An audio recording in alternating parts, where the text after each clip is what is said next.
Law and Liberty. This is a Reconstructionist radio production. Please visit calcedon.edu to download this book or purchase a physical copy. Law and Liberty. Rousas J. Rushdoony. Copyright 1984 and 2009. Alicito, California. Chapter 31. Planning for Famine.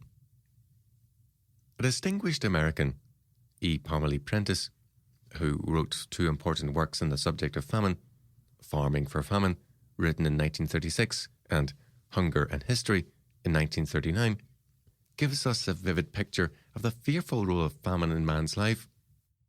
On page after page, he recounts the centuries-old horror of death by starvation, of people eating the bark of trees, resorting to cannibalism and the eating of their own children, and still dying by the tens of thousands and even millions. This was common for ages and well into the 18th century. The world at that time was sparsely populated. There was no shortage of land and growing space, but people lived meagerly most of the time. Hunger stalked every continent, and famine was commonplace. During one century alone, Prentice listed 15 famines in England and other famines in Scotland and Ireland. These famines in England were accompanied by the usual horrors: people eating the bark of trees, grass, turning to cannibalism, and dying on all sides. During the reign of Edward I, a 23-year dearth saw the churches without any wine for communion. In China, throughout the centuries, famine has been a part of the life of the people and a normal part of the mortality rate. In Europe, before the beginning of the 19th century, the same thing was true. Famine was a major cause of death and a normal part of life. The one part of the world that has not known famine has been the United States. After the early years of colonization, America has seen, instead of hunger and famine, an abundance of food and a standard of eating unknown by royalty of ancient times. One of the vivid descriptions of farm life comes from the autobiography of Mark Twain. In writing of his boyhood, Mark Twain said, quote, "It was a heavenly place for a boy, that farm of my Uncle John's. The house was a double log one with a spacious floor, roofed in, connecting it with the kitchen. In the summer, the table was set in the middle of that shady and breezy floor, and the sumptuous meals, well, it makes me cry to think of them. Fried chicken, roast pig, wild and tame turkeys, ducks and geese, venison just killed, squirrels, rabbits, pheasants, partridges, prairie chickens, biscuits, hot batter cakes, hot buckwheat cakes, succotash, butter beans, string beans, tomatoes, peas, Irish potatoes, sweet potatoes, buttermilk, sweet milk, clabber, watermelons, muskmelons, cantaloupes, all fresh from the garden, apple pie, peach pie, pumpkin pie, apple dunkling, peach cobbler. I can't remember the rest. The way that the things were cooked was perhaps the main splendour." End quote.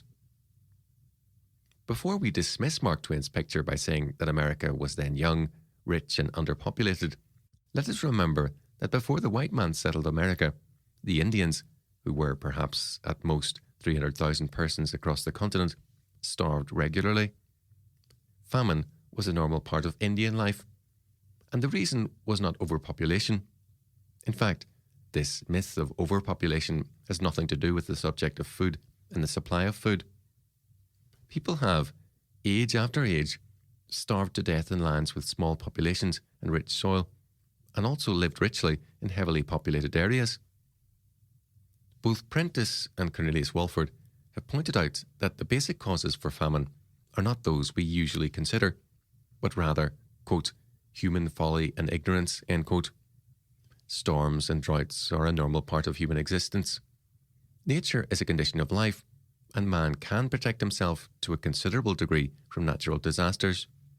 Moreover, natural disasters tend to be local, confined to a particular area. It does not flood everywhere, but in a particular area. A cyclone strikes a particular region, not a whole nation. The basic causes of famine are man-made, and man's greatest problem is to protect himself against himself. Now, according to Walford and Prentice, 4 important causes of famine are the following. Number 1, the prevention of cultivation or the willful destruction of crops. Number 2, defective agriculture caused by communistic control of land. Number 3, governmental interference by regulation or taxation. Number 4, currency restrictions, including debasing the coin. These 4 factors add up to one thing: socialism. A major product of socialism is always agricultural chaos and famine. The old Russia was the breadbasket of Europe. It has had several major famines and a chronic agricultural problem since going communist. The United States, in Mark Twain's day, was a free country, and its production of food was the envy of the world. Much of the world has rich soil, but little of the world has the free men to make use of that soil. Today, the United States is moving steadily into socialism and into problems of food shortage. We have been stockpiling American-produced foods to give away, while importing the same foods often from abroad. The United States is now the world's second largest importer of farm commodities, second only to Great Britain. The very items that the federal government claims we are overproducing, we are at the same time importing because we are short of them. Controls are leading us into economic chaos, and some of the very same federal officials are beginning to talk of the possibilities of food shortages and famine. In the last century, when Europe joined America in freeing its economics of state controls, Europe, like America, enjoyed a famine-free century, although its populations in some areas more than doubled. Together, Europe and the United States set a standard of liberty and economic security and freedom for all the world, and all the continents began to experience a measure of victory over the ancient curse of famine.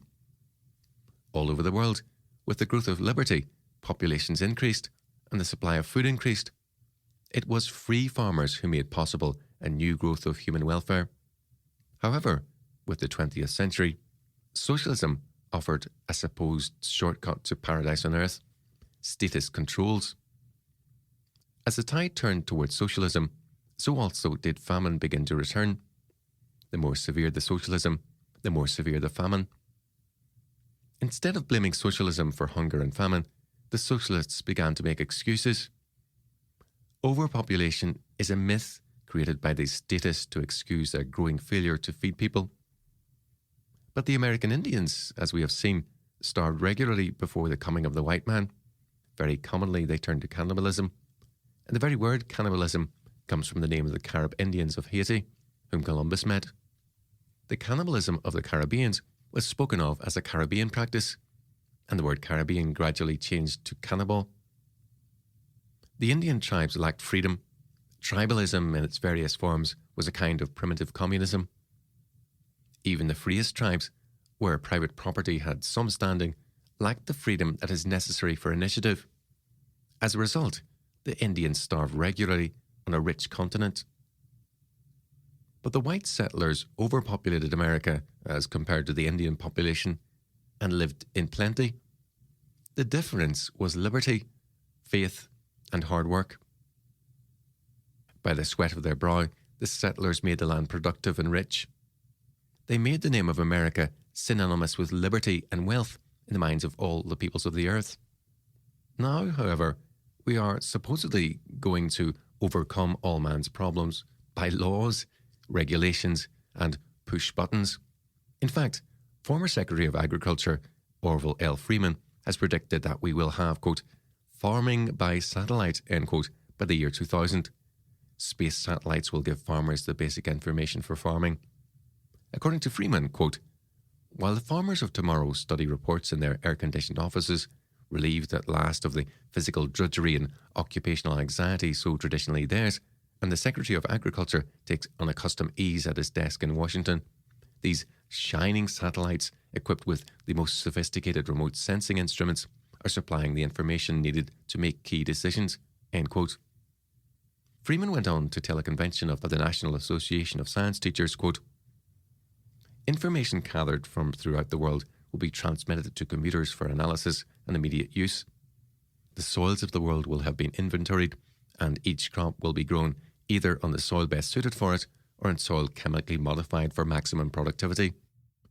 Through information gathered by the satellites, the government will be able to make accurate predictions to guide marketing and distribution of farm products to avoid waste and local shortages and surpluses." End quote.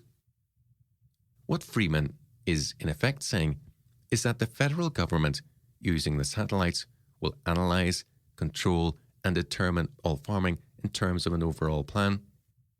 This is, of course, not freedom. It is socialism, and it is planning for famine, because nothing will produce agricultural chaos more quickly than this central planning. Famine has long been a stranger to America. Not since the earliest settlement has it been felt in these shores. But hunger may again enter our history soon if we continue our planning for famine.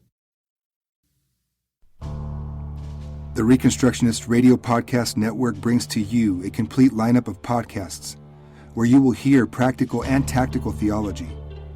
Our desire is not simply that you consume our shows, but that you also live out your faith in every area of life.